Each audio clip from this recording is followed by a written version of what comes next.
Hi everyone, this is Rich from truckwithus.com, and today I'm going to be replacing a water pump. One of the not so fun things about RVing is that there's a lot of stuff in an RV that can break, and a lot of times it does. So we've only had this RV for maybe a year and a half now, and I haven't even really used the water pump a ton, but the thing broke. So I'm going to replace it and see if I can warranty the broken one. But here's the new guy. It's a SHURflo, and this is exactly the same as the one that broke. And I bought this for maybe $80 from Camping World. I think they had it on Amazon for $70, but I just wanted it in my hand. I don't want to pay for shipping and wait for it and all that. Let's take it out of the box. I'll show you guys what these look like.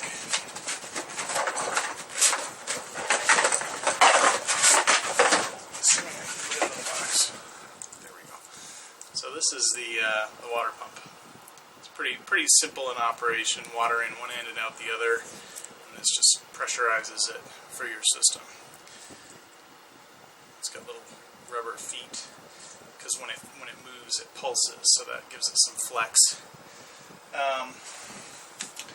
So the thing is, stuff breaks in RVs all the time, and it's a good idea, in my opinion, to be comfortable fixing it.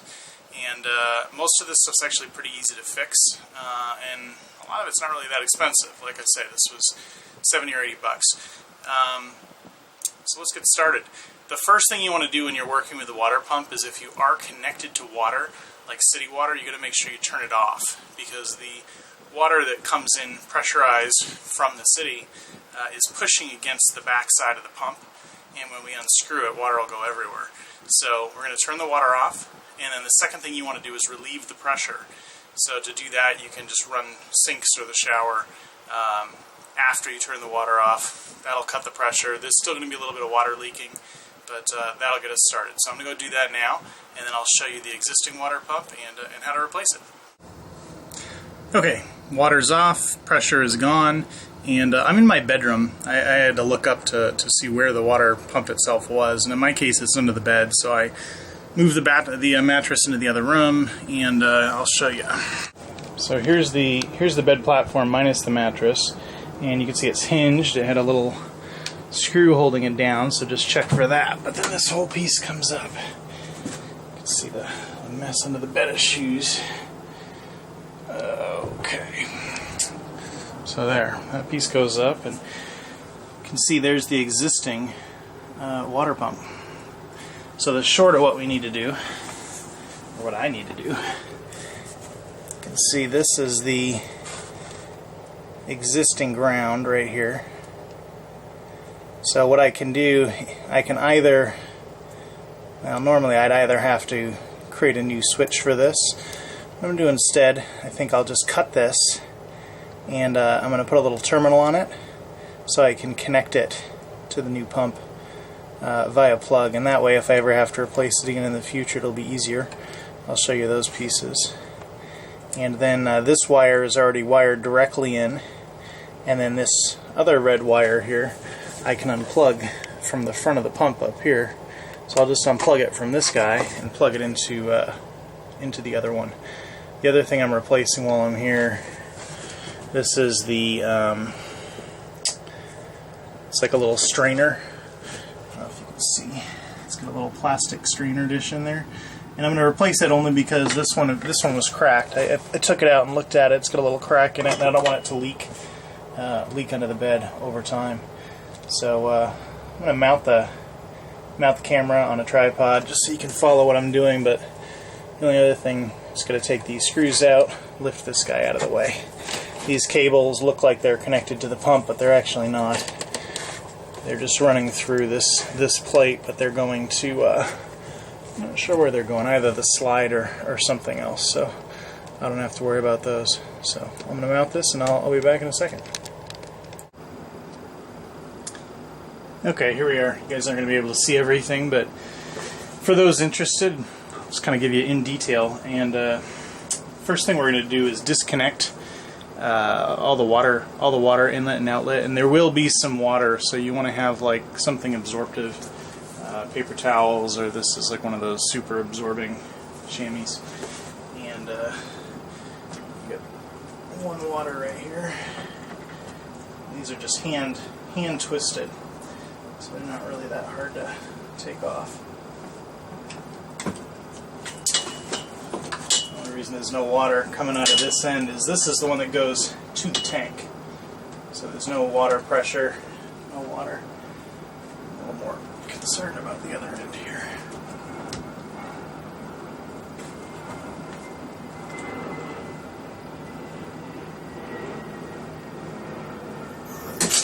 Oh, there we go. See, there's a little bit of water pressure still in the line, nothing too crazy. Okay. And then I'm just going to unplug this. All this is this power line goes to the switch so that when we turn it off and on, it activates the pump. So now the pump's free, and all I have to do is unscrew the feet.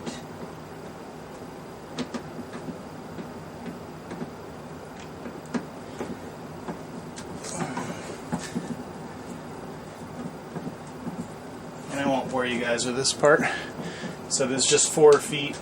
They're all kind of in rubber, and so it just takes a little second to get them torqued, but not that big a deal. So I'll be back as soon as those are out and I pull the pump. Okay, and there's the old unit pulled. Now I did try actually to repair this unit, and they do have repair kits. You can buy new pressure switches and new internals, but I think in this case it's just a bad motor. It kind of hums and vibrates, but doesn't actually do anything. So that's why I had to have to pull it and replace it. So you can see just 4 self-tapping screws holding this thing down into the metal plate, and then just the wires. So like I say, all I'm going to do is you can see you can unplug these wires. This is why I don't have to worry about if this is connected to power or not, because I'm not actually going to cut any of the power wires. And then the black wire is a ground, so I will cut that. And you could get one of these terminals and wire it up, but I'm not going to bother. I'm just going to use the existing one, and I'm just going to cut this and put a couple terminals on it so I can connect them. I'll have to show you guys exactly what I mean. So I'll be back in 1 sec. Okay, if you haven't done this before, it's pretty straightforward. You just have these 2 little electrical terminals. We're going to put a wire in the back of both, crimp them, and then these 2 pieces fit together. And the reason to do this versus just one of the straight junctions is it makes it so you can unplug it later on if I ever had to change the pump. Makes it pretty easy to do that. I could use 2 of these and just cut this right off the end and not even use their terminal and just wire the new pump directly to it. But by using these on the ground wire, it's kind of the quickest, easiest way. Because what I'm going to be doing is I'm going to take the existing, this wire, this is the new pump, and just unplug right here and plug the other one in. So then the only thing I have to wire is the ground. And that's because, as you can see, it's kind of built right into the back here. There's no way to swap that one out. So I'm just going to do that real quick, and I'll be right back. Okay, and there it is, joined. And just a quick note, I don't have to worry about turning the power off or anything because this was all unplugged when I unplugged this. So we don't have to worry about getting zapped while doing any of this stuff, obviously, but it's for those who are concerned. So now all I've got to do is bolt this guy down, and I'm going to connect the water, and then I'll plug it back in, and then hopefully it works unlike the one I took out. So I'll do that right now, test it out, and wish me luck. Okay, moment of truth. This guy's in there. One thing I would recommend is when you put the feet down, you want to press the screws through the rubber on all 4 points first, and then line them up with the existing holes. It's a lot harder to do it one by one or after the fact. You can see there's my little junction right before the plug. This is just one of many ways to do it. It does help to have a wire stripper if you're going to do any wiring, like one of these little guys. These make trimming wires so you can get at the actual wire a breeze. This is the new strainer, and you do need to open these up and periodically check the strainer, because this water line is coming right out of your fresh tank. So if you're not filtering your water before it goes in the fresh tank, you might get stuff in the strainer itself. So anyways, cross my fingers here. I go over to the wall, and this is where you can see turn on the pump. And the way that these pumps work is they don't do anything usually until you turn the water on. Now the other one would. It would vibrate and hum. This one's not making a sound, so I'm going to turn on the shower. There it goes. Yep. See, I got to tighten this guy down for a second in the floor, but now, these things do make quite a bit of noise, but I'll tell you what, when the bed is down and the mattress is on it, you really can't hear it. Sometimes they pulse, but they do have tanks you can add to them to prevent that. But it looks like this is working just fine. See, my shower's running. And this is all coming out of the fresh water tank because I still have the water pressure itself turned off. And that's it. I hope you guys found this useful.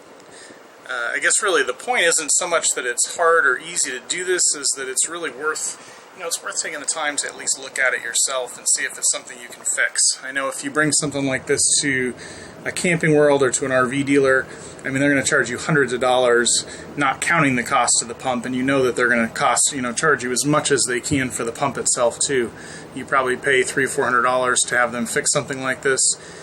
And if you happen to have a pump on hand and don't need it immediately, or you have a Camping World handy, I mean, even overnighting it from Amazon, you can get all the parts you need, and you can have this done in about half an hour for about $100 yourself. And to me, that just makes much better sense. So with that, happy travels, and until next time, take care.